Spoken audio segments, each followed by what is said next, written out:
That's all that stood between Bryn Archer and starvation. But the wolf lying on her porch, blood staining the pristine snow-crimson golden eyes, pleading, was dying too. She could eat the venison and survive until morning, or she could feed the beast and accept death. Bryn placed the meat down before the wolf's muzzle. At least one of us will live. The cold didn't just bite. It consumed. -40 degrees Fahrenheit in the Alaskan wilderness wasn't weather. It was a predator. Every breath Bryn took crystallized instantly, hanging in the air like ghost smoke before dissolving into the endless white void. The cabin around her groaned under the weight of accumulating snow, each timber settling with the resignation of something dying slowly. This was day 3 of the blizzard, day 3 of being alone, day 21 of unemployment. Bryn sat at the scarred wooden table, her father's table, staring at the last piece of food she owned, 8 ounces of venison, dark red.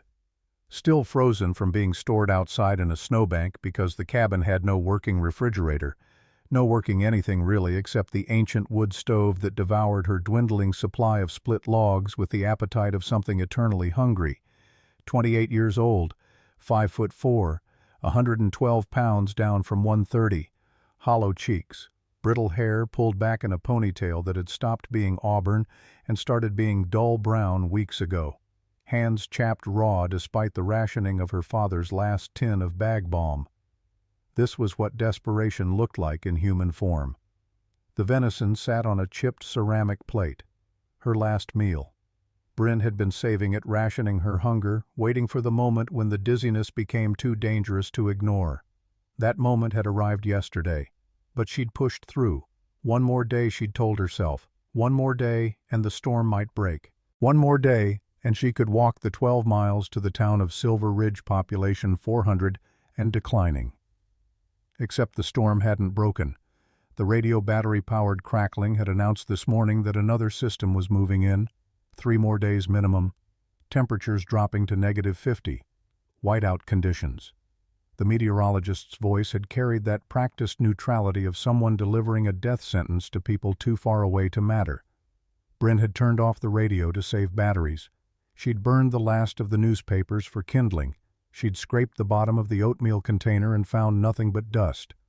The venison was it.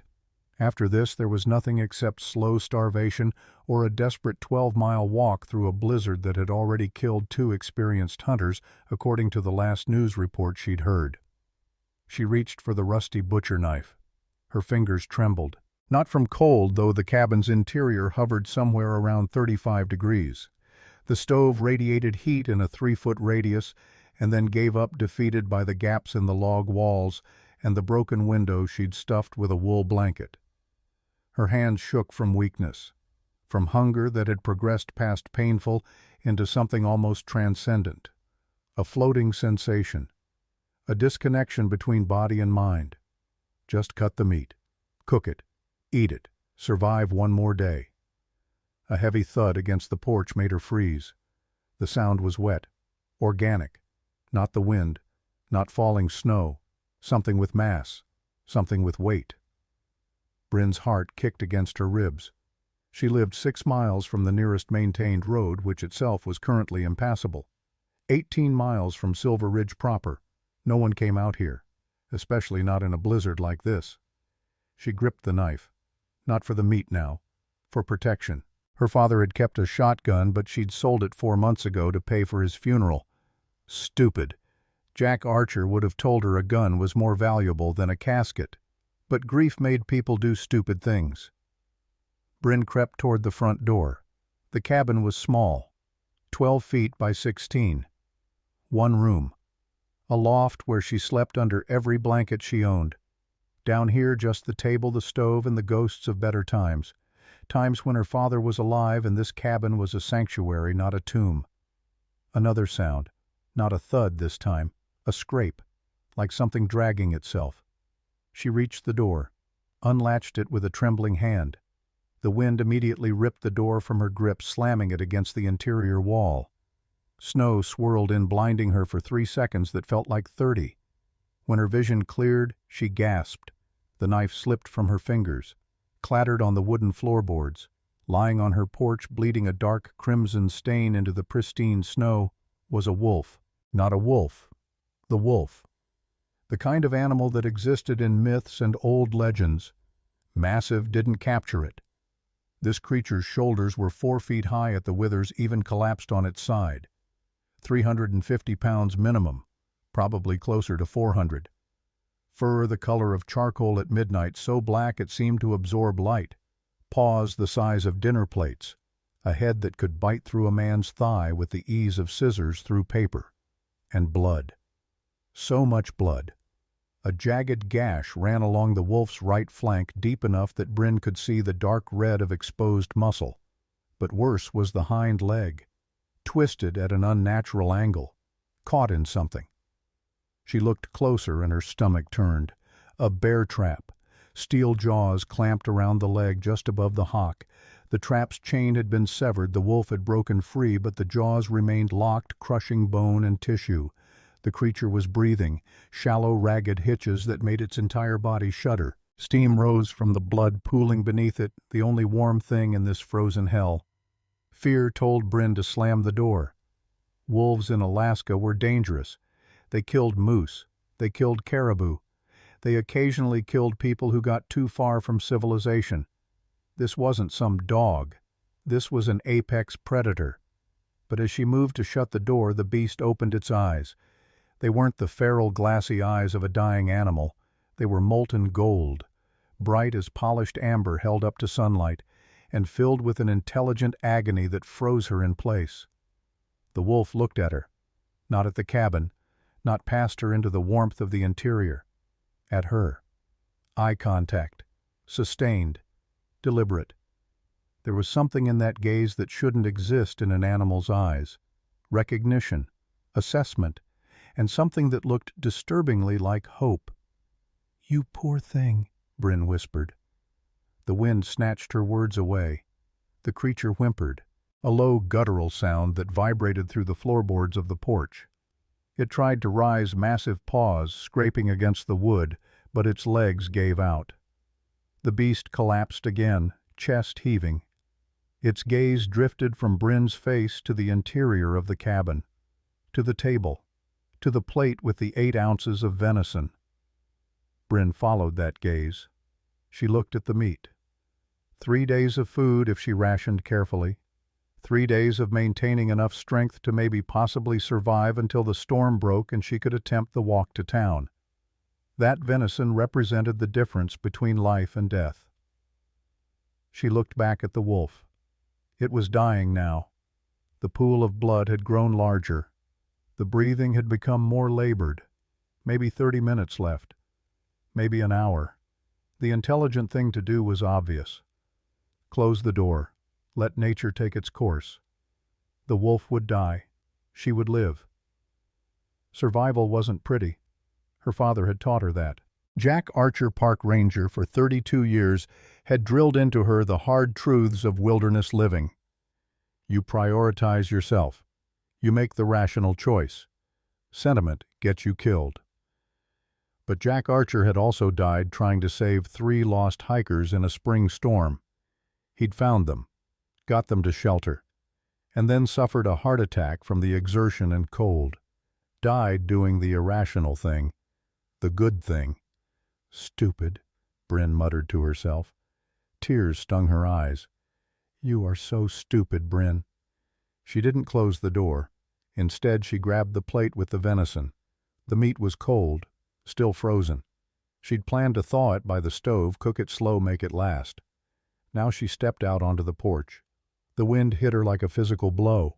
She wore only a thin wool sweater over a thermal shirt. Within seconds, the cold bit through the fabric needles of ice, stabbing her skin. She knelt 6 inches from the wolf's muzzle. This close, the animal was even more massive. The head alone was larger than her torso. Those jaws could open and close on her throat before she could react. The teeth she glimpsed behind black lips were designed to shear through hide and bone. 1 bite. That's all it would take. The coppery scent of blood overwhelmed her, mixed with something else. Wild, musky, the smell of deep forests and older things. Here, Bryn said softly. Her voice shook, from cold, from fear, from the absolute insanity of what she was doing. She placed the meat on the blood-stained snow inches from the wolf's nose. "It's all I have. Don't make me regret it." The wolf didn't snap at her, didn't lunge. It sniffed the meat. Once, twice, then lifted its massive head, the effort clearly agonizing, and looked up at her face. Those burning eyes locked onto hers with an intensity that made her dizzy. It felt like the animal was memorizing her features, the slope of her cheekbones, the green of her eyes, the small scar above her left eyebrow from falling out of a tree when she was 9. Then the wolf did something that stopped Bryn's heart. It pushed the meat away, used its nose to slide the frozen venison back across the snow toward her, refused it. Bryn stared. A dying wolf, starving based on how gaunt its frame looked beneath the thick fur, wounded critically, and it was refusing food, refusing the one thing that might give it enough strength to survive a few more hours. "No," Bryn whispered.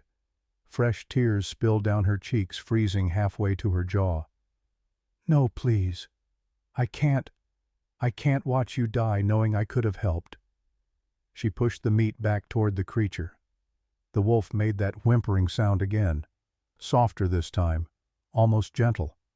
It looked from the meat to her face, back to the meat, back to her face. Understanding clicked into place with the weight of revelation. The wolf knew. It understood that this was her food, her survival, and it was trying to refuse because accepting meant she would have nothing. Impossible. Wolves didn't think like that. Animals didn't sacrifice for strangers. But the evidence was right here, breathing in labored gasps, eyes pleading with her to keep the food. "Please," Bryn said. Her voice broke. She placed her hand on the snow next to the meat fingers, numb, and pushed the venison until it touched the wolf's muzzle. "One of us should live, and you're stronger than me. You have a better chance." The logic was absurd. The wolf was dying. She was just starving. But in that moment, with those amber eyes watching her with such incomprehensible emotion, Bryn couldn't make the selfish choice, couldn't prioritize her own survival over this magnificent creature's suffering. The wolf held her gaze for 5 more seconds. Then slowly it lowered its head and took the meat, ate it in 3 massive bites, barely chewing. The venison disappeared into that enormous maw like it had never existed. The effect was immediate. The wolf's eyes brightened. Its breathing steadied just slightly. Not a miracle, not salvation, but enough. Maybe enough to buy another hour, another chance. The creature licked the snow where the meat had lain, rough tongue scraping across ice. Then with visible effort it dragged itself up. The movement was excruciating to watch. The trapped hind leg hung useless, but the wolf managed to get its 3 other legs beneath it, standing on shaking limbs. Bryn scrambled backward, suddenly aware of how vulnerable she was. Kneeling, unarmed, face level with a predator that could disembowel her with one swipe. But the wolf didn't attack. It leaned forward. Bryn's breath caught. This was it. This was where her kindness got rewarded with violence. Nature's brutal lesson. The wolf pressed its wet nose against her frozen cheek. The touch was gentle, deliberate. A low rumble emanated from its chest. Not a growl, something else. Almost like a purr, if wolves could purr. The sound vibrated through Bryn's skull, resonating in her bones. Warmth radiated from the animal's breath, the first real warmth she'd felt in days. Then the massive creature stepped back, turned, and limped into the white darkness of the surrounding forest. 3-legged gait, awkward but determined. Bryn watched it go. The black shape against white snow, the trail of blood marking its path. Within 30 seconds the blizzard swallowed it completely, like it had never existed. Bryn knelt on her porch, shivering uncontrollably. She looked down at the empty plate still clutched in her numb hands. Looked at the dark stain where the wolf had bled. Looked at the forest where it had disappeared. "Well," she whispered to the screaming wind, to the indifferent sky, to the cabin that was both shelter and prison. "At least one of us will see tomorrow." She stood, legs shaking. The cold had penetrated deep now. She could feel the dangerous lethargy starting, the kind that preceded hypothermia. She stumbled inside, pulled the door shut, latched it, leaned against the rough wood, and slid down until she sat on the floor. The stove radiated its meager heat.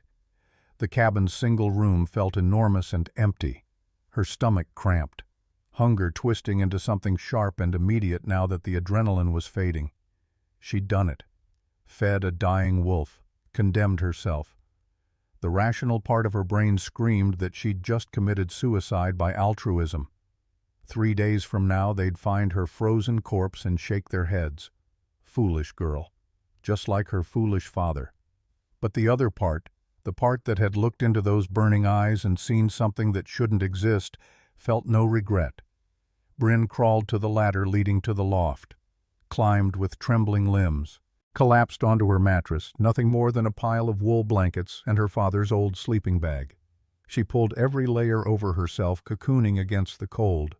Tomorrow she would have to make the walk, try to reach town before the next storm hit. 12 miles. In her weakened state it would take 6 hours minimum, maybe 8. In negative 40-degree weather. The math was grim. But tonight she was too exhausted to care. She closed her eyes, tried to sleep, failed. Her mind kept returning to the wolf. Those eyes, that intelligence, the way it had refused the food, the gentle press of its nose against her cheek, like a promise. Sleep finally took her somewhere around 2 in the morning, dragging her down into dreams of blood on snow and amber eyes watching from dark forests. She didn't hear the howls that erupted an hour later, not the chaotic yipping of a random pack. A unified, thunderous chorus, 12 voices joining in harmony, a sound that shook the foundations of the mountain and sent every small creature within 5 miles burrowing deeper into their dens, the song of a pack that had found their alpha alive. Morning brought deceptive calm. The blizzard had paused, leaving behind a world buried under 3 feet of fresh powder. Sunlight reflected off the snow with blinding brilliance, turning the landscape into a field of diamonds. Beautiful, lethal, the kind of beauty that killed people who mistook it for mercy. Bryn woke to silence. The wind had stopped. For the first time in 3 days, the cabin wasn't groaning. She lay in her cocoon of blankets, staring at the rough wood ceiling of the loft, and took inventory of her body. Weak, dizzy when she sat up, hands shaking, stomach cramping with the deep, hollow ache of serious hunger. She'd been rationing for 3 weeks, and now she'd given away her last food. The human body could survive roughly 3 weeks without food, depending on fat reserves and activity level. Bryn had entered week 4. Her reserves were gone. The clock was ticking. She climbed down the ladder. Each rung required concentration. Her depth perception was off, malnutrition playing tricks with her vision. At the bottom, she steadied herself against the table and looked around the cabin. Empty. Of course it was empty. What had she expected? The wolf to have magically deposited a supply drop. Bryn pulled on her father's oversized parka. Boots, hat, gloves.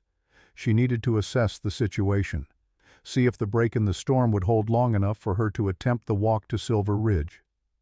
12 miles. She'd done it before in good weather. 6 hours of hiking through forest trails and logging roads. Now in deep snow weakened, it would be closer to 10 hours. Maybe 12. She'd have to leave immediately. No delays. Bryn opened the cabin door and froze. On the porch, exactly where she'd stood last night, sat a freshly killed snowshoe hare, cleaned, gutted, ready to cook. Next to it, 3 large pine cones split open to reveal the edible pine nuts inside. Bryn stared, looked at the hare, looked at the pine cones, looked at the snow beyond the porch.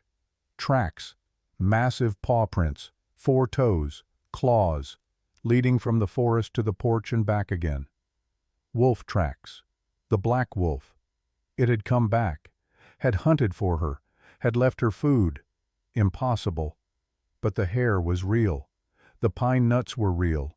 The tracks were real. Bryn's knees gave out. She sat down hard on the porch, not feeling the cold, not feeling anything except a rushing wave of emotion too complex to name. Gratitude, disbelief, wonder, fear, all of it mixing into something that made her chest tight and her eyes burn. The wolf had remembered, had repaid the debt. She picked up the hair with trembling hands. 2 pounds of meat, enough for 4 days if she was careful. The pine nuts added fat and calories. Together, this was survival. This was the difference between attempting a desperate trek and having the strength to succeed. "Thank you," Bryn whispered to the forest, to the tracks, to the wolf she couldn't see, but knew was out there somewhere. "Thank you." She took the food inside, started a fire in the stove. Her hands moved automatically, muscle memory from years of living in this cabin. Skin the hair, section the meat, set aside the organs, boil water, make stew. While the food cooked, Bryn stood at the window and stared out at the white expanse. The tracks led north into the deepest part of the forest, the place her father used to call the Wild Lands. Thousands of acres of untouched wilderness. No roads, no cabins, just trees and mountains and the things that lived there. Something was happening, something beyond her understanding. Wolves didn't act like this, didn't show gratitude, didn't hunt for humans. The rational part of her brain insisted there had to be an explanation, a coincidence. Maybe the wolf had killed the hare for itself and dropped it by accident. But she'd seen those eyes, that intelligence, the deliberate placement of the food exactly where she'd stood. No accident. Bryn ate the stew slowly, forcing herself to chew, to swallow, to not devour it all at once despite her body's screaming demands. The meat was rich, gamey, the best thing she'd tasted in months. She could feel strength returning with each bite. Not much, but enough. As she ate, she made a decision. She would wait 1 more day. Let the food restore her energy. Use tomorrow to prepare for the walk. Check the weather. Pack smart. And maybe, just maybe, she would see the wolf again. The day passed quietly. Bryn ate small portions every few hours, rested, conserved energy. She melted snow for water, checked her supplies, found her father's old pack and began organizing what she'd carry. Not much. The parka, a fire starter, a tarp, the remaining pine cones, a section of the hare meat cooked and wrapped. As evening approached, she heard an engine. Impossible. No one could drive out here in this snow, but the sound was unmistakable. A truck, heavy, grinding through drifts, coming closer. Bryn's stomach dropped. She knew that engine, had heard it too many times outside the diner where she used to work. Victor Hale. She moved to the window. Through the trees she saw it.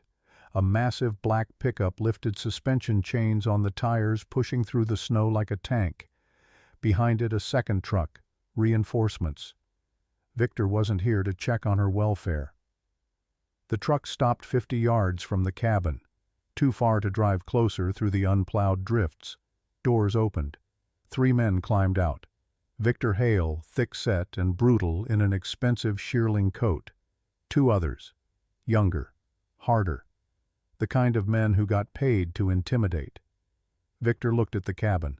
Even from this distance, Bryn could see the sneer on his face. He started walking, boots crunching through snow. The 2 thugs flanked him. Bryn's hands clenched. She had no weapon, no phone service, no help, just herself and a cabin with a door that barely latched. Victor reached the porch, didn't knock, just hammered his fist against the door. "Open up, Archer. I know you're in there." Bryn took a breath, steadied herself. She couldn't show fear. Victor fed on fear.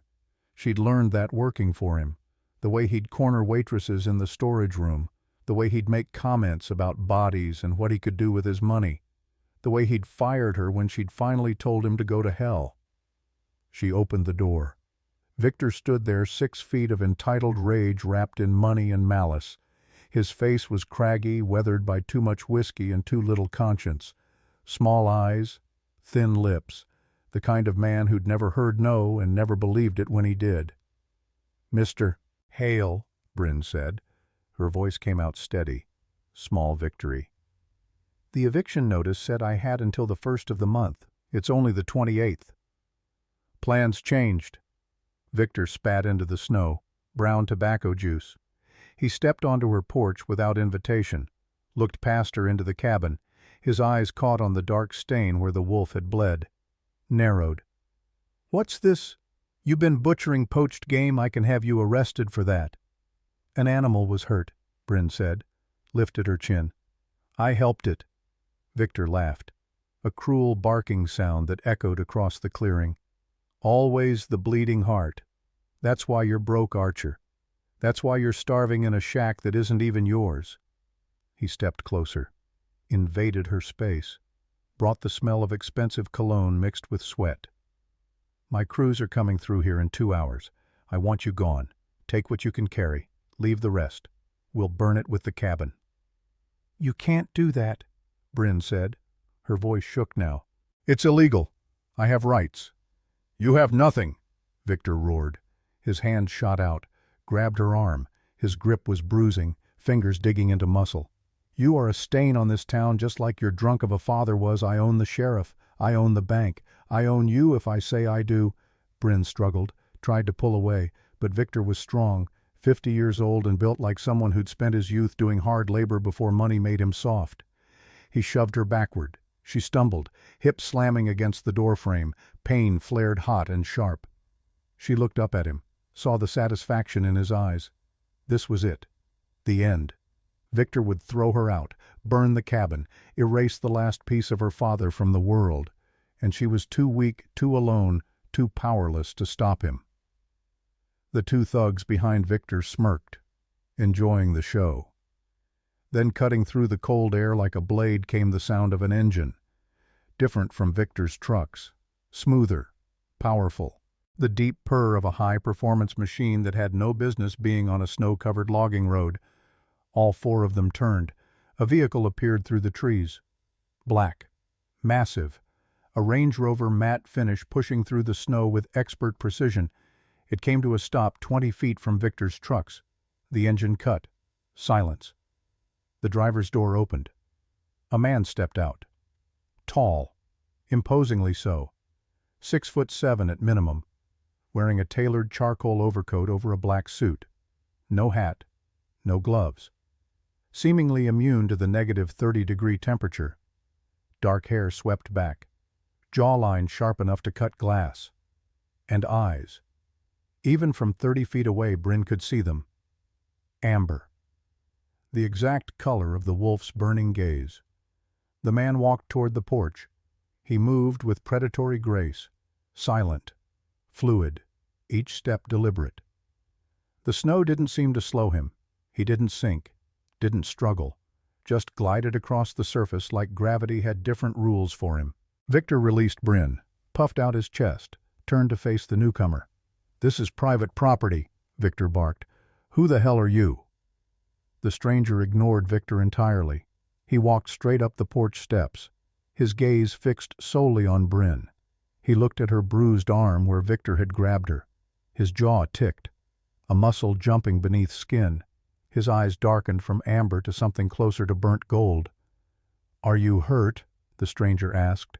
His voice was a deep baritone, smooth as aged whiskey, but carrying an undercurrent of dangerous power that made the hair on Bryn's arms stand up. I'm fine," Bryn stammered. "Hey," Victor shouted, stepped between them. "I'm talking to you. I'm Victor Hale. I own this land." The stranger finally turned his eyes to Victor. The temperature on the porch seemed to drop 10 degrees. "You own nothing," the stranger said calmly. "As of 8 o'clock this morning, the deed to this parcel and the surrounding 400 acres belongs to Blackwood Holdings." Victor's face went red. "Bullshit. I have a contract with the bank pending." "The bank accepted a cash offer," the stranger interrupted. His voice never rose, never changed inflection, but the words landed with the weight of finality. 50% above market value. The transaction closed at 8 a.m. It's done. You're trespassing. He reached into his coat, pulled out a folded document, thrust it into Victor's chest. Victor scrambled to open the paper. His eyes scanned the lines frantically. The two thugs shifted uncomfortably. Bryn watched Victor's face cycle through emotions: confusion, disbelief, fear. "Blackwood," Victor muttered. He looked up, recognition and terror mixing. "Thorne Blackwood, the tech mogul from Seattle. What does a man like you want with a frozen wasteland like this?" Thorne Blackwood didn't answer. He stepped closer to Victor, towering over him. "You put your hands on her again," Thorne said, his voice dropping to a whisper that only the four of them could hear. "And I will buy every debt you owe, foreclose on your house, and leave you to freeze in the same snow you tried to throw her into. Do you understand?" Victor paled. He looked at Thorne, looked at the massive black Range Rover, looked back at Bryn. He crushed the paper in his hand. "Let's go," Victor muttered to his thugs. He stomped down the stairs, but at the bottom he stopped, glared at Bryn. "This isn't over. He won't stay forever." Victor and his men trudged back to their trucks. Engines started. The vehicles reversed, turned, disappeared back into the forest. Silence returned to the clearing. Just Bryn and the stranger, Thorne Blackwood, standing on her porch like he belonged there. Bryn stared at him, at the amber eyes, the impossible warmth radiating from him despite the cold, the way he'd moved, the way he'd looked at her. "Why?" she asked. Her voice trembled. "Why did you do that?" Thorne turned to her. The golden light in his eyes softened. He reached out, hesitated, then gently brushed a stray lock of hair from her face. His hand was impossibly warm, fever hot. The touch sent electricity down her spine. "Because," Thorne said, staring at her with an intensity that made her knees weak, "I never forget a debt. Pack your things, Bryn. You can't stay here anymore." The words hung in the frozen air between them. Thorne Blackwood stood on her porch, amber eyes locked on hers, waiting, not demanding, not commanding, just stating a fact as inevitable as the winter cold. Bryn's mind raced. This man, this stranger who moved like liquid shadow and radiated heat like a furnace, had just bought 400 acres to save her from Victor Hale, had appeared out of nowhere with perfect timing, had eyes the exact color of the wolf she'd saved. Impossible. Wolves didn't turn into men. That was fairy tale nonsense. Hypothermia-induced hallucination. Starvation making her see connections that didn't exist. But those eyes. "I don't understand," Bryn said. Her voice sounded small, distant. "You don't know me. Why would you—" "I know enough." Thorne's gaze dropped to her arm. The bruise Victor had left was already darkening, purple and yellow against her pale skin.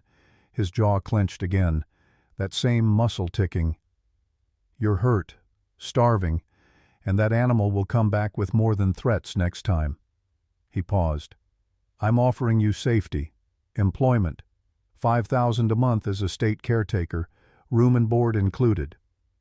$5,000. Bryn's entire yearly income from the diner hadn't been much more than that. The number was absurd, generous to the point of suspicious. "Why me?" she pressed. "I'm a waitress. I'm not qualified to manage some tech billionaire's estate." "You're resilient," Thorne said simply, "and you have a kind heart. Skills can be taught. Character cannot." He turned, walked down the porch steps toward the Range Rover, stopped, looked back over his shoulder. "Victor's crews will be here in 90 minutes. You can come with me now, or you can explain to them why you're still on land that belongs to me." The choice wasn't really a choice. Stay and face Victor's rage, or leave with a stranger who might be a savior, or might be something worse. Bryn thought of her father. Jack Archer had taught her to trust her instincts, and her instincts, despite every rational objection, said Thorne Blackwood wasn't here to hurt her. "Give me 10 minutes," she said. She packed fast. Her father's old hiking pack, 2 changes of clothes, the photograph of her parents on their wedding day, her mother's silver locket, the remaining hair meat wrapped in cloth, the fire starter, not much to show for 28 years of life. As she descended the ladder from the loft one last time, she stopped, looked around the cabin. This place had been home, had been sanctuary, had been the last physical connection to her father. Leaving felt like betrayal, but staying meant dying, and Jack Archer hadn't raised a fool. Bryn stepped outside, locked the door out of habit, though it was pointless now. Thorne stood by the Range Rover watching the tree line, alert, like he expected something to emerge from the shadows. She walked to the vehicle. He opened the passenger door for her. The interior was luxury incarnate, heated leather seats, the smell of expensive materials and something underneath. Cedar, rain, wild places. Thorne slid into the driver's seat, started the engine. The Range Rover purred to life heater, immediately blasting warm air. Bryn's fingers tingled as circulation returned. She hadn't realized how cold she'd been until now. They drove in silence. The vehicle handled the snow-covered logging road with ease, tires gripping where Victor's trucks had struggled. Thorne drove with casual competence, one hand on the wheel, eyes scanning constantly, never relaxing. "Where are we going?" Bryn asked. "Blackwood Manor," Thorne replied. "The old stone estate on East Ridge. I acquired it last week." Bryn knew the place. Everyone in Silver Ridge knew it. The manor had been abandoned for decades, a Gothic monstrosity of gray stone that loomed over the valley like a sleeping giant. People said it was haunted, said strange lights appeared in the windows, said animals avoided the surrounding forest. "That place has been empty for 20 years, Bryn said carefully. "Why buy it?" "It wasn't empty." Thorne's lips quirked, almost a smile. "Just waiting for the right owner. It needed new management." The answer explained nothing, but before Bryn could press further, they rounded a bend and the manor came into view. It was massive.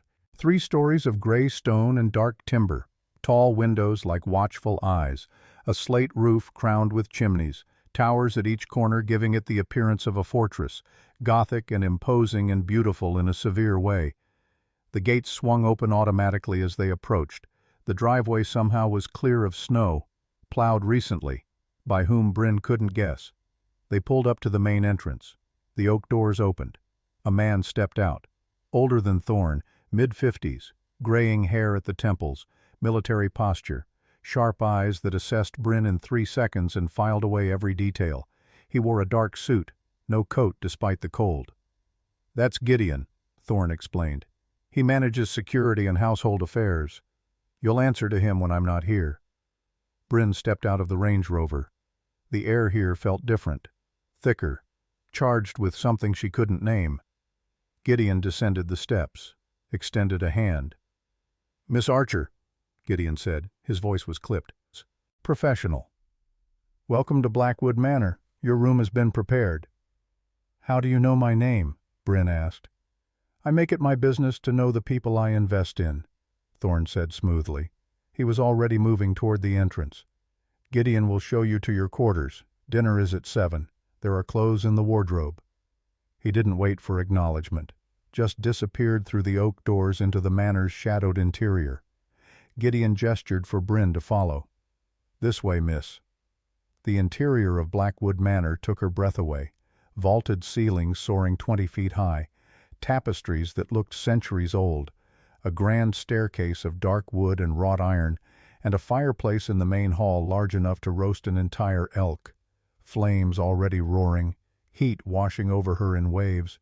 But there was something strange about the decor. No family photos, no modern art. Everything felt ancient, timeless, like the manor existed slightly outside normal time. "How many people live here?" Bryn asked as they climbed the staircase. 13, Gideon replied. "Mr. Blackwood, myself, and 11 others who serve various functions." 13. The number tickled something in her memory.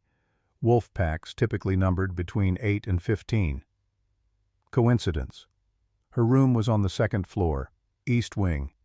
Gideon opened the door and Bryn stopped in the threshold. This room was larger than her entire cabin. A four-poster bed with a thick mattress, a private bathroom with a clawfoot tub, windows overlooking the forest that stretched for miles, and a wardrobe against the far wall. "How did you know what size clothes to get?" Bryn asked. Gideon's expression didn't change. "Mr. Blackwood is thorough in his preparations. Dinner will be served in 3 hours. I suggest you rest." He left, closed the door softly.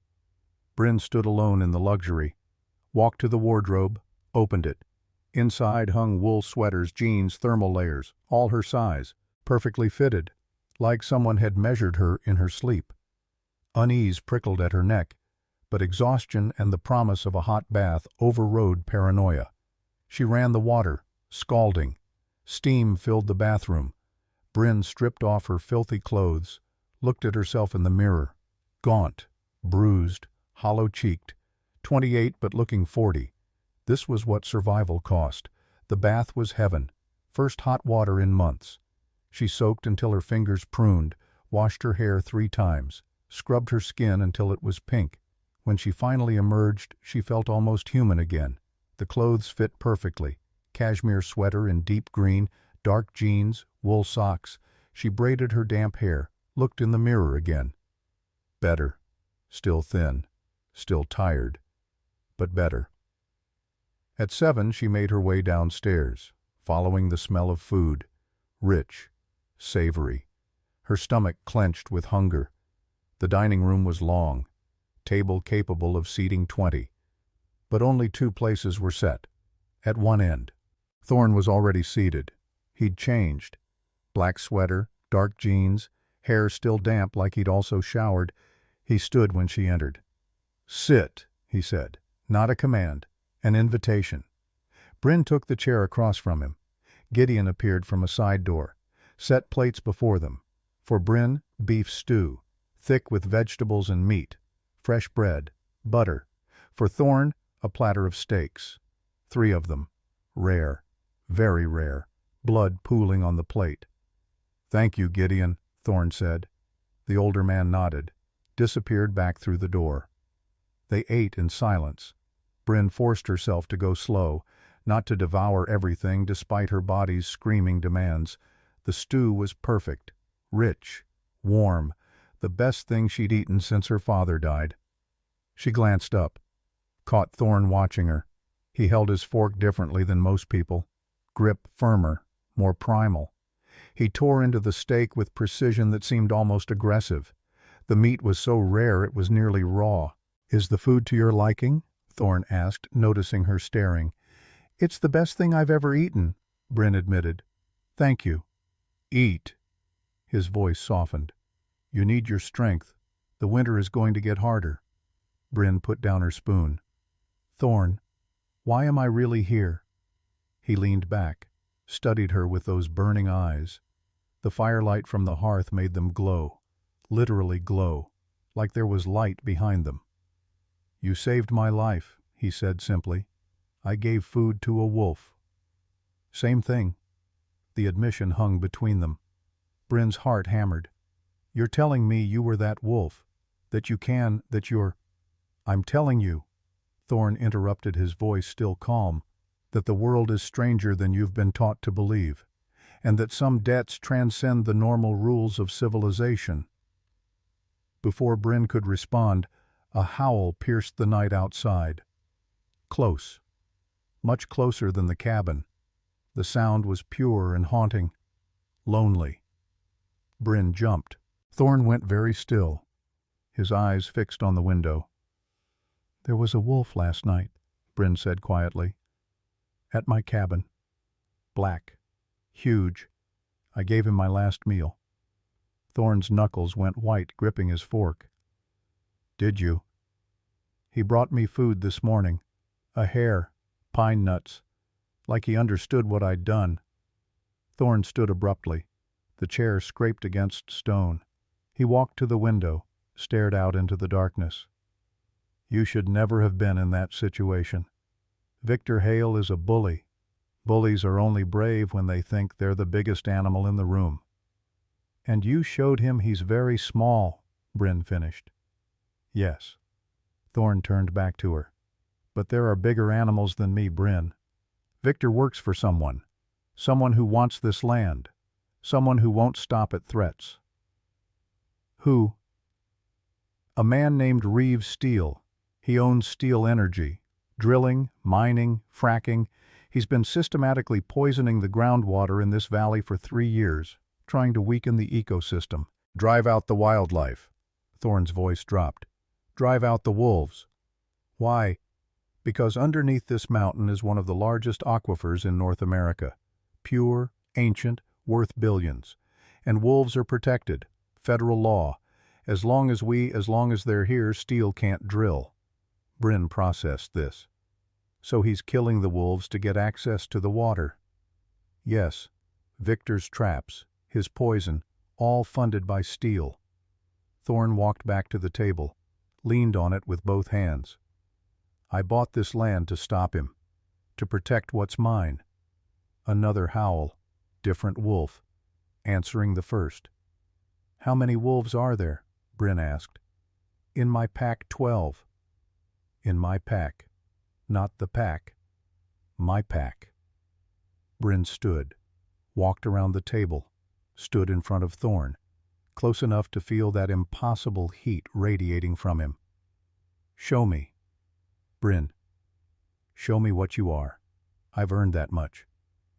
Thorne's intense gaze searched hers, looking for fear, for disgust, finding only steady determination. He nodded once. He stepped back, gave himself space, closed his eyes. And the change began. It wasn't instant, wasn't magic. It was organic, brutal. His bones cracked, audible pops that made Bryn flinch. His spine elongated, his jaw extended, fur erupted from skin in a wave of black. The sweater and jeans tore, his body expanded, shifted, reshaped. 15 seconds. That's how long it took for Thorne Blackwood to become the wolf. The creature that stood before her was the same one from her porch. 350 pounds of muscle and fur, black as midnight, eyes burning amber, but aware, so aware, watching her with human intelligence trapped in an animal's body. Bryn should have screamed, should have run. Every instinct said flee. Instead, she stepped forward, reached out, placed her hand on the wolf's massive head. The fur was coarse, warm, real. You're the wolf, she whispered. My wolf. The massive creature rumbled, that same sound from the cabin. Not quite a purr. A frequency that vibrated through her bones and settled something deep in her chest. The wolf Thorne pressed his head into her hand, a gesture of trust, of submission. Then he pulled back. The reverse transformation, just as brutal, just as agonizing. Bones cracking back into place, fur receding, humanity reasserting itself, until Thorne knelt before her naked and breathing hard, covered in sweat despite the room's chill. Bryn grabbed a tapestry from the wall, draped it over his shoulders. He looked up at her, vulnerable in a way she hadn't expected. Now you know what I am, he said. His voice was rough, damaged from the shift. A monster. Bryn knelt, met his eyes. You're the one who wouldn't eat my food until I begged. You're the one who brought me breakfast. You're the one who saved me from Victor. She touched his face. You're not a monster, Thorne. You're the wolf who kept his promise. Something broke in Thorne's expression. Relief. Gratitude. He pulled her into his arms, held her against his chest. His skin was fever-hot, heart hammering against her ear. Yours, he whispered into her hair. I am yours. Always. They stayed like that for a long moment, until footsteps approached. Gideon appeared in the doorway, took in the scene Thorne wrapped in a tapestry. Bryn in his arms, torn clothes on the floor without a flicker of surprise. Sir, Gideon said calmly, we have a situation. Victor Hale's body was discovered 2 hours ago. Sheriff is calling it an accident. He fell from the North Ridge. But Steel Energy just issued a statement offering a $50,000 reward for information about dangerous wolf activity in the area. Thorne's arms tightened around Bryn. It's starting. What's starting? Bryn asked. Gideon's expression was grim. The war for the mountain, Miss Archer. And you just became the most valuable piece on the board. The war for the mountain. Bryn's new reality crystallized in those 5 words. She wasn't just a waitress who'd stumbled into wealth. She was a target, a complication in a conflict she barely understood. Thorne released her, stood. The tapestry fell away, and he made no move to cover himself. Gideon, without being asked, produced a robe from seemingly nowhere. Thorne shrugged into it. His movements were controlled, deliberate, but Bryn could see the tension coiling through his shoulders. Victor's death wasn't an accident, Thorne said. It wasn't a question. No, sir. Gideon's voice remained neutral, professional. The sheriff found him at the bottom of a 100-foot drop, neck broken, but there were tracks, multiple sets, canine, large. Steele's wolves. Thorne's hands clenched into fists. They killed Victor to make it look like my pack did it. Now he has justification to bring hunters, to claim self-defense when he starts shooting. Bryn's mind raced. But you said wolves are federally protected. He can't just... Protected wolves don't kill humans, Gideon interrupted quietly. The moment a wolf is perceived as a threat to human life, all protections are void. Fish and Wildlife will issue kill permits within 48 hours. Which gives Steele legal cover to hunt us down, Thorne finished. He turned to Bryn.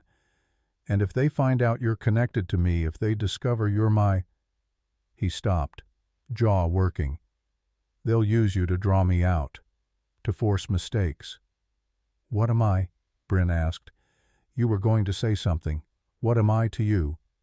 The question hung in the firelit room. Gideon cleared his throat. I'll give you privacy. He disappeared through the doorway with the silent efficiency of smoke. Thorne walked to the window, stared out at the dark forest. In wolf culture there's a bond. Rare. Maybe 1 in 1,000 wolves ever experiences it. We call it the mate bond. It's recognition at the level of soul. When it happens, it's instantaneous, undeniable. Bryn's heart hammered. And you think? I don't think. Thorne turned. His amber eyes caught the firelight, burned. I know. The moment you placed that meat in front of me, starving yourself to save a dying wolf, the bond snapped into place. You became the other half of my soul, Bryn, my mate, my everything. The words should have terrified her, should have sent her running. A man she'd known for less than 12 hours was claiming she was his soulmate. Insane. Except she felt it too. That pull, that certainty that defied logic. The way her body relaxed in his presence. The way her heart knew him even when her mind insisted he was a stranger. I feel it, she whispered. I don't understand it, but I feel it.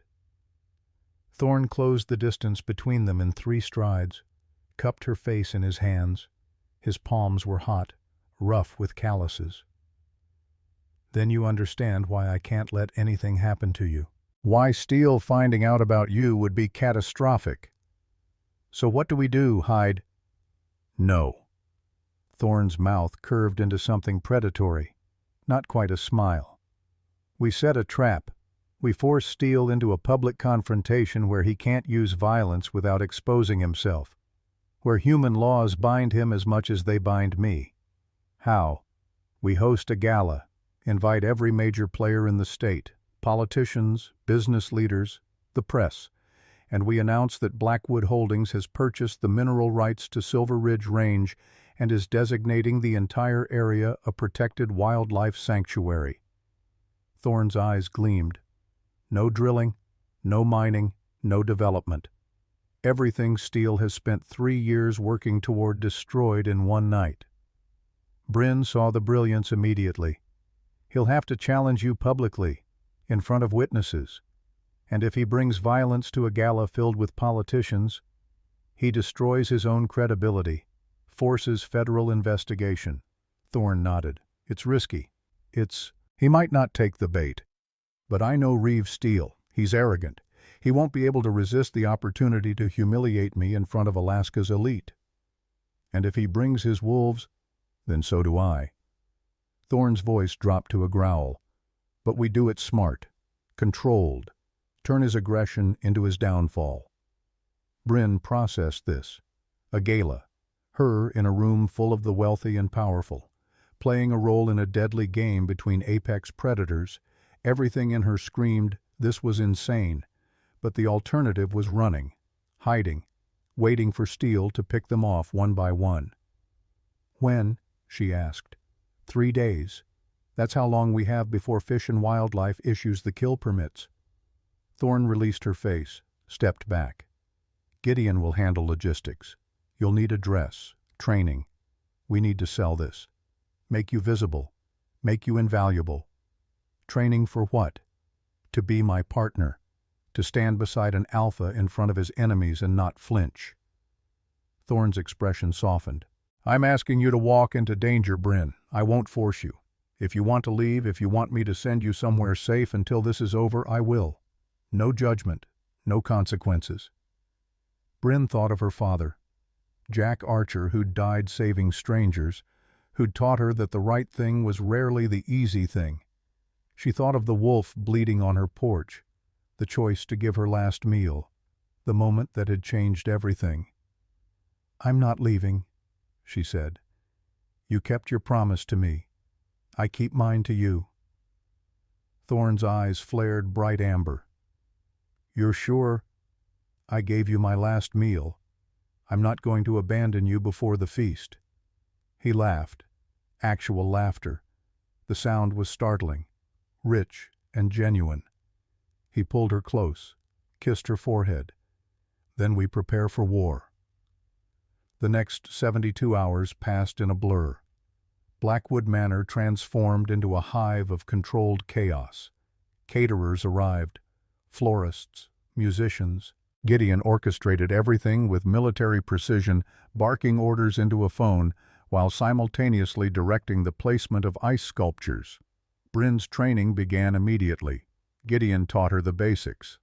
How to stand, how to make eye contact without challenging, how to read a room, how to be seen without being vulnerable. You're the alpha's mate, Gideon explained during one session. They were in the library. He was showing her photographs of Alaska's major players. Everyone will be watching you, looking for weakness, for leverage. You need to project confidence, belonging, like you were born to stand beside him. I was a waitress 3 days ago, Bryn said. I don't know how to do this. You survived alone in a cabin during a blizzard. You saved a dying wolf when it meant your own death. You have more strength than most of these people will ever possess. Gideon's expression was stern. The dress and the venue don't change who you are. They're just window dressing. Remember that. On the second day, Bryn found herself wandering the manor's halls. Restless, anxious. She needed to understand more, to prepare better. She found herself in a small chapel she hadn't noticed before. Candles flickered, and in the center on a stone pedestal stood a statue, a woman, carved from white marble, tall, regal, crowned with a crescent moon. Her hands held a wolf pup to her chest. Her face was serene, beautiful, timeless.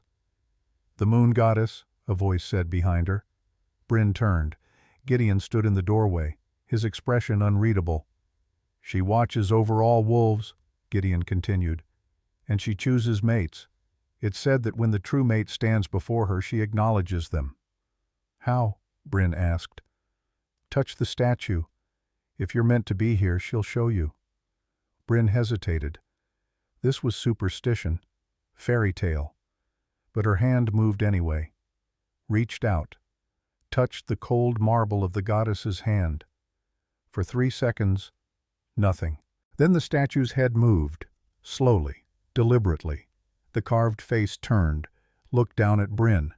The stone eyes, blank moments before, now glowed with soft silver light. Gideon dropped to one knee. The goddess has spoken. You are Luna. You are queen. The glow faded. The statue returned to stone. But Bryn's hand, where she'd touched the marble, now bore a faint silver mark. Delicate, like a tattoo, the shape of a crescent moon. "What does this mean?" Bryn whispered. "It means," Gideon said, standing, "that you were always meant to save him. The goddess chose you long before you chose him." Before Bryn could respond, Gideon's phone buzzed. He answered, listened. His expression darkened. "There's been a development," he said. "Dr. Vera Klein has arrived. She's here to serve as witness." Dr. Klein was tall, elegant, silver hair despite appearing no older than 40.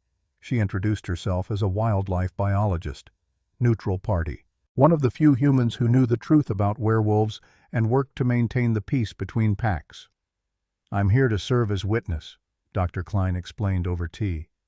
"When alphas clash, someone needs to verify that protocols were followed, that old laws were observed." She studied Bryn with sharp green eyes. "You're the mate, the one who fed him." "Yes." "That was either very brave or very stupid, probably both." Dr. Klein sipped her tea. "The bond is real. I can see it. The way his scent clings to you. The way your heartbeat synchronizes when he's in the room. But you should know what you're walking into. If Steele issues a formal challenge, if this goes to an alpha duel, only one of them will walk away."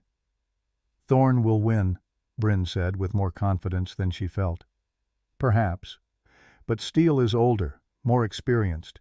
He's killed 4 alphas in challenges over the last 20 years. He's a survivor." Dr. Klein set down her cup. "And if Thorn falls, you become property of the victorious pack. That's old law.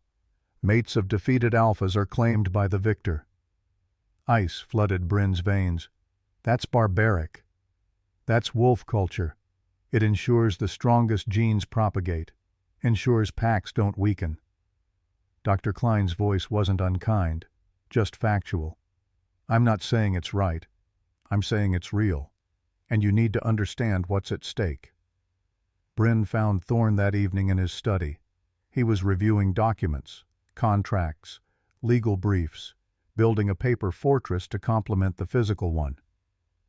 "Dr. Klein told me about the duel rules," Bryn said from the doorway.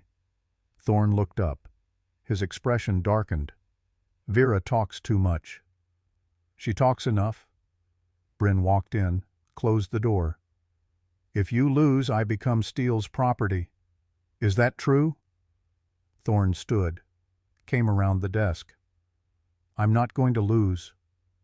But if you do, I won't." His voice was iron, absolute. "I've never lost a challenge, Bryn, and I'm not starting now, especially not with you as the prize." "Tell me about the other alphas he killed." Thorn hesitated, then sighed, gestured to the couch. They sat. He stared into the fireplace. "Marcus of the Denali pack, 20 years ago. Steele was young, ambitious. He challenged Marcus for territory rights to the Denali range. The fight lasted 6 minutes. Steele ripped out Marcus's throat." Bryn's stomach turned. "Then Catherine of the Yukon pack, 15 years ago. She was old, wise, but age had slowed her. Steele crushed her spine." Thorn's jaw ticked. "Then the twins, Eric and Sven of the Kodiak pack, 10 years ago. They tried to challenge together, against protocol. Steele killed them both anyway, one after another, to make a point." "What point?" "That he's the strongest, the most ruthless, that no one should challenge him." Thorn turned to her. "But he's never faced me. I'm younger, faster, and I have something he doesn't." "What?" "Something worth fighting for." Thorn took her hand. "Every alpha he killed was fighting for pride, for territory, for abstract concepts of honor. I'm fighting for you. That changes everything." Bryn wanted to believe him, wanted to trust that love or whatever this bond was would be enough. But she'd seen too much of the world's cruelty to believe in fairy tale endings. Teach me to fight, she said. Thorn blinked. What? If this goes wrong, if Steel tries to take me, I want to be able to defend myself. Bryn's voice hardened. I won't be helpless. I won't be property. Teach me. Thorn studied her, then slowly nodded. All right. Tomorrow, before the gala. I'll teach you what I can. The next morning Bryn woke before dawn, found Thorn already awake, waiting in the manor's gym. He'd cleared a space, laid mats. We don't have much time, he said. I can't teach you to fight a werewolf, but I can teach you to survive one long enough for help to arrive. For 2 hours he drilled her, how to protect her throat, how to use leverage against size, how to target eyes joints' soft tissue. It was brutal, exhausting. Bryn hit the mat dozens of times, but each time she got up faster. Good, Thorn said after she successfully dodged a slow-motion strike. You're thinking like prey that bites back. That's the key. Wolves expect submission or flight. Give them neither. By the time they finished, Bryn was drenched in sweat, muscles screaming, but also alive in a way she hadn't felt since her father died. Powerful, capable. Thank you, she said. Thorn pulled her close, kissed her, deep and claiming. Tonight, whatever happens, know that you're mine, and I'm yours. Nothing changes that. The gala began at 8 p.m. Blackwood Manor's ballroom had been transformed. Crystal chandeliers, ice sculptures, a string quartet playing Vivaldi, 200 guests in evening wear, politicians, CEOs, socialites, and scattered among them people who moved differently, who watched with predator eyes, other werewolves, other alphas, neutral parties here to witness. Bryn descended the grand staircase on Thorn's arm.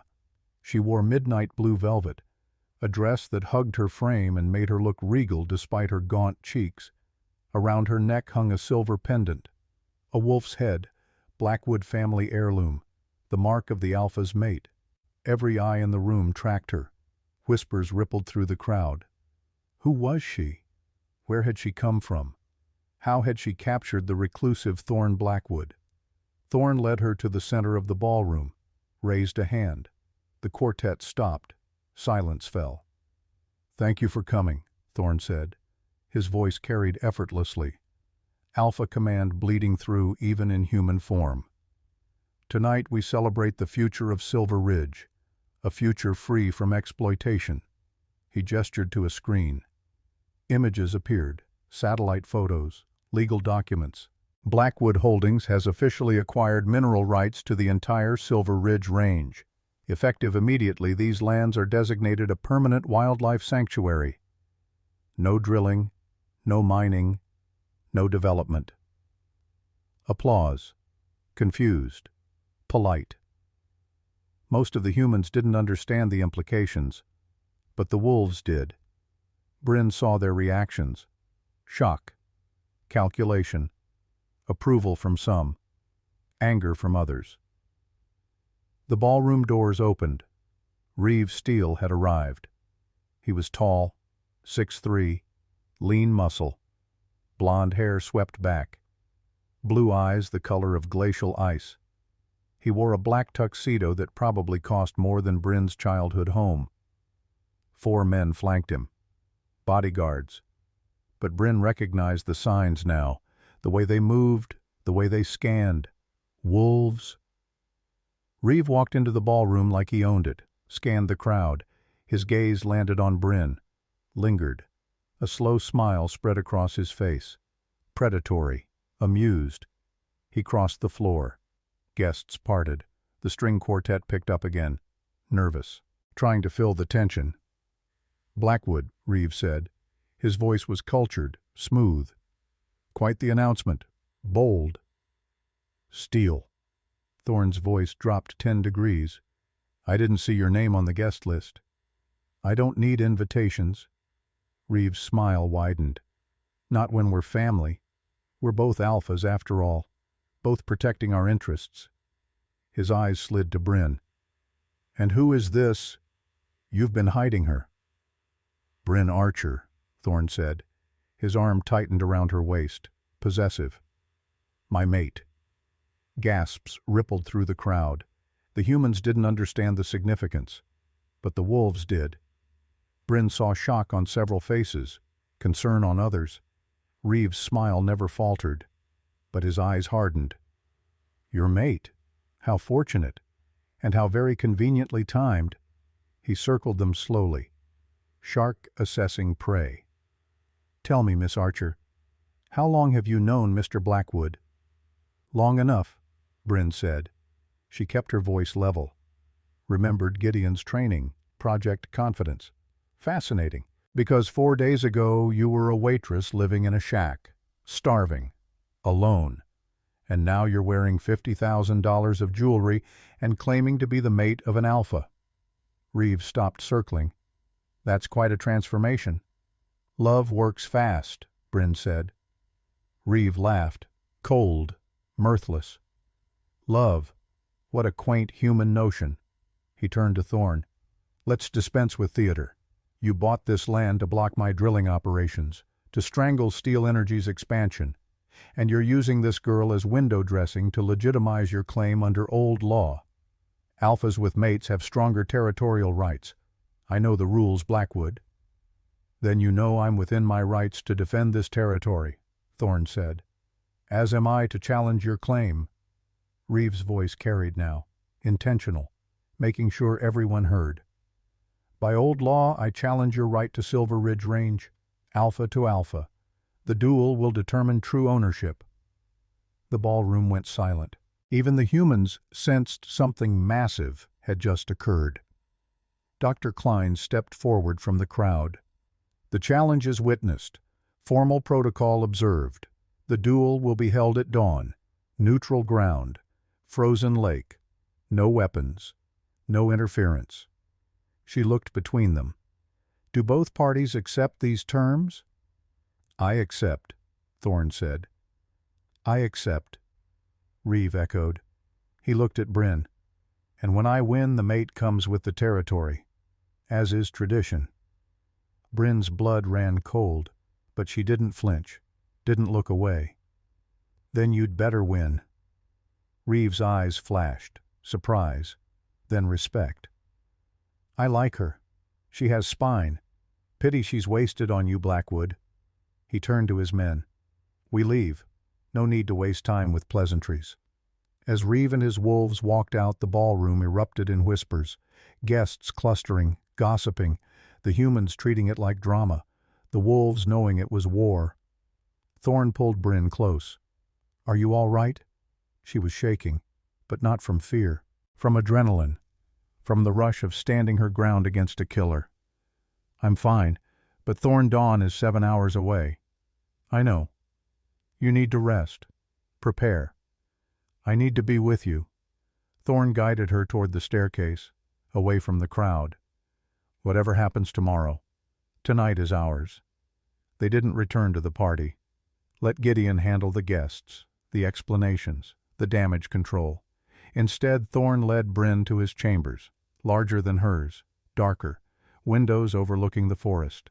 He built up the fire, poured 2 glasses of whiskey, handed her one. To survival, he said. To victory, Bryn corrected. They drank. The whiskey burned, warmed. Bryn set down her glass, turned to Thorn. If tomorrow goes wrong, it won't. But if it does, I need you to know, these 3 days, they've been the best of my life. You saved me, gave me purpose, made me feel, her voice caught, made me feel like I matter. Thorn set down his glass, crossed to her, cupped her face. You don't just matter, Bryn. You're everything. The reason I fight. The reason I hope. He kissed her, soft, then harder, desperate. I will not lose you. I will not let him take you. I swear it on everything I am. They made love with the urgency of people who might not see another dawn, slow and fierce and tender, learning each other, claiming each other. When it was over, they lay tangled in sheets, firelight casting shadows on bare skin. Tell me about the bond, Bryn said quietly. How does it work? It's different for everyone, but typically... Thorn traced circles on her shoulder. Mates can sense each other's emotions. Location. If one is hurt, the other feels it. If one dies... He stopped. If one dies... The survivor rarely lasts long. The grief is too much. Most lose the will to live within months. Bryn absorbed this. So if you lose tomorrow, I won't. I would feel you die, and then I would die too, slowly. Yes. Thorn's voice was rough. That's why I can't lose. I won't do that to you. They held each other as the hours ticked away, neither sleeping, just existing in the space between now and the fight. At 4 a.m., Thorn rose, began dressing, black thermal layers, boots. He moved with ritual precision. Gideon appeared with coffee, food. Thorn ate mechanically, fueling. I'm coming with you, Bryn said. No. Yes. I need to be there. Thorn turned. His eyes were already shifting, more amber than human. The wolf rising in preparation. If something goes wrong, if I fall, you need to run. Gideon will get you out. Don't try to help me. Don't interfere. Promise me. Bryn couldn't promise that. Wouldn't. But she nodded. They drove to Frozen Lake in darkness. A caravan of vehicles. Thorn's Range Rover. Dr. Klein's Jeep. Other wolves from neutral packs. Witnesses. The lake was a sheet of black ice surrounded by snow-covered pines. Dawn was still an hour away.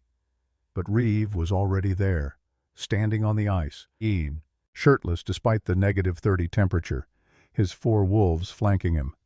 Thorn parked, turned to Bryn. Stay in the vehicle, no matter what. Thorn, please, if you love me, stay safe. He kissed her, long and deep, then stepped out into the cold. Bryn watched through the windshield. Thorn walked onto the ice, stripped off his layers, bare-chested, steam rising from his skin.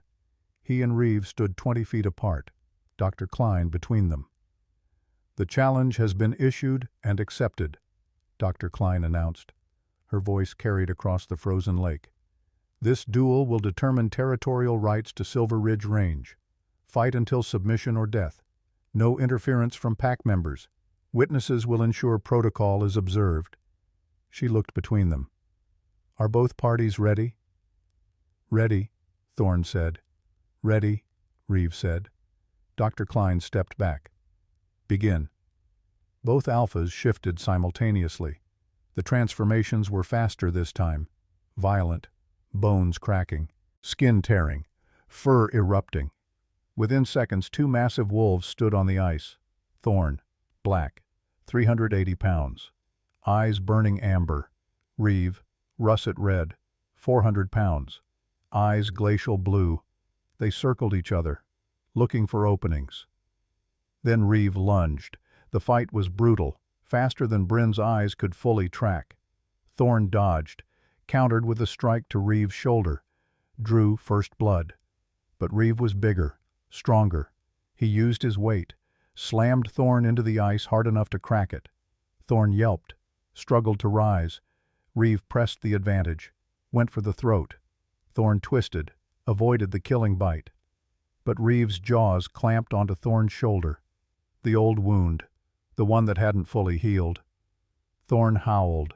The sound pierced Bryn's chest. She felt it. The bond, his pain echoing through her. Reeve shook his head, tearing muscle. Thorn tried to fight back, but his left front leg gave out. He collapsed. Reeve loomed over him, victorious, preparing for the final strike. Bryn couldn't breathe, couldn't think. All her promises to stay safe evaporated. She burst from the vehicle, ran onto the ice. Bryn, no! Gideon's voice behind her, trying to stop her. She saw it then, lying on the ice near the shore, a piece of metal, silver, part of an old sign. She grabbed it, 20 pounds of silver-plated steel. Her hands blistered instantly from the contact, but she didn't drop it. She ran across the ice, screaming, "Get away from him!" Reeve turned. His wolf form was even more massive up close. He could kill her with one swipe. But he hesitated, confused by her presence, by her audacity. Bryn swung the silver plate with everything she had, connected with Reeve's muzzle. The silver burned. Smoke rose from contact. Reeve shrieked, a high-pitched sound of agony, staggered back, pawing at his face where the metal had seared flesh. That moment of distraction was all Thorn needed. He surged up, ignored his injured shoulder, lunged at Reeve's exposed throat. His jaws closed, bit down, hard.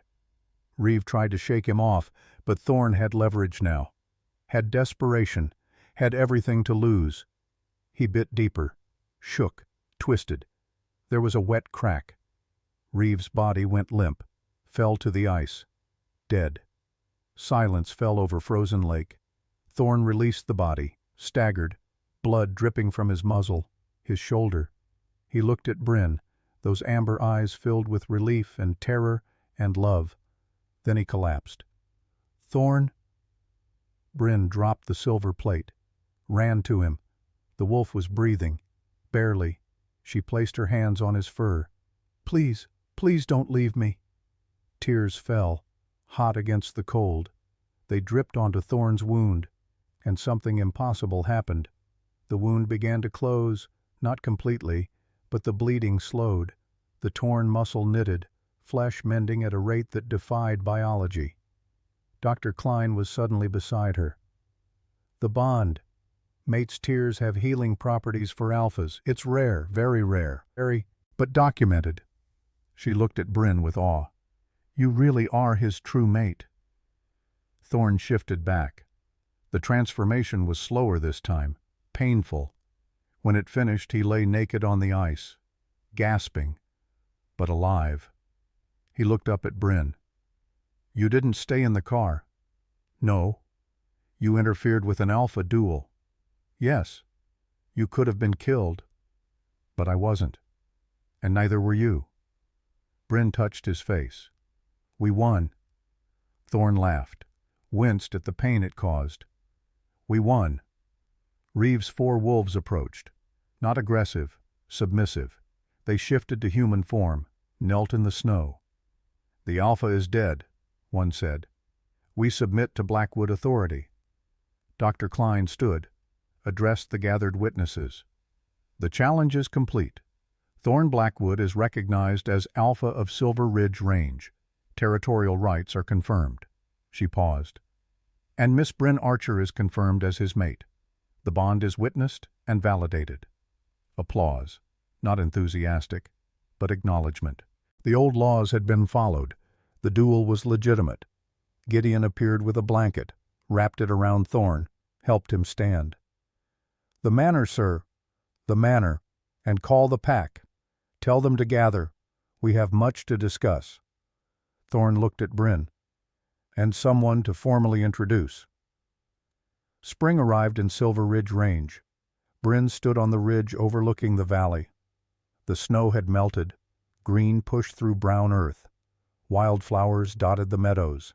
And below, where Victor Hale's poison had killed the aquifer, clean water flowed again. The EPA had worked for 4 months, removed contaminated soil, pumped out tainted groundwater, replanted native vegetation. The forest was healing, and so was she. Bryn looked down at her hand. The silver crescent mark from the moon goddess statue had faded, but never disappeared. A reminder, a blessing, a promise kept. Behind her footsteps. She didn't need to turn. She felt him through the bond. Warmth, strength, love. Thorn wrapped his arms around her waist, rested his chin on her shoulder. "Gideon just called. The FBI formally closed the Steel Energy case. 12 executives indicted. The cartel pipeline is finished. And Reeve's pack, integrated. Most have sworn to Blackwood. 3 chose exile. It's done." He turned her to face him. "We won, Bryn. Completely." She touched his face. The scar on his shoulder had healed, barely visible now. "Your father's cabin. Finished yesterday. Come, I'll show you." They walked together, down the ridge, through forest trails, to the clearing where her father's cabin had stood, where she'd given a dying wolf her last meal, where everything had changed. The new structure was beautiful, larger than the original, built from the same reclaimed timber, but with a bronze plaque beside the door, Archer Blackwood Memorial Sanctuary, in memory of Jack Archer, Park Ranger, and in honor of Bryn. Archer Blackwood, Luna Queen. Here kindness defeated death. Here a wolf remembered. Here a legend began. Inside the cabin had been converted to a visitor center. Photos of the forest, educational displays about wolf conservation, and in the center under glass the chipped ceramic plate, the one that had held 8 ounces of venison, the last meal that saved a king. "It's perfect," Bryn whispered. "You're perfect." Thorn kissed her temple. "My queen, my salvation, my Bryn, my wolf, my thorn, my home." They stood together in the doorway, looking out at the forest, their forest, protected, thriving, safe. In the distance wolves howled, the Blackwood pack, 13 strong now. The sound carried across the mountains, a song of victory, of peace, of a debt repaid and a bond eternal. Bryn smiled, placed a hand on her stomach, still flat, but not for long. The scent change was subtle, but Thorn had noticed this morning, had dropped to his knees, had pressed his ear to her belly, had wept. A new life, a new beginning. She'd given a wolf her last meal. He'd given her a kingdom, and together they'd built a future worth fighting for. The debt was paid, the bond was sealed, and in the wilds of Alaska, under the watchful eyes of the moon goddess, a new legend grew.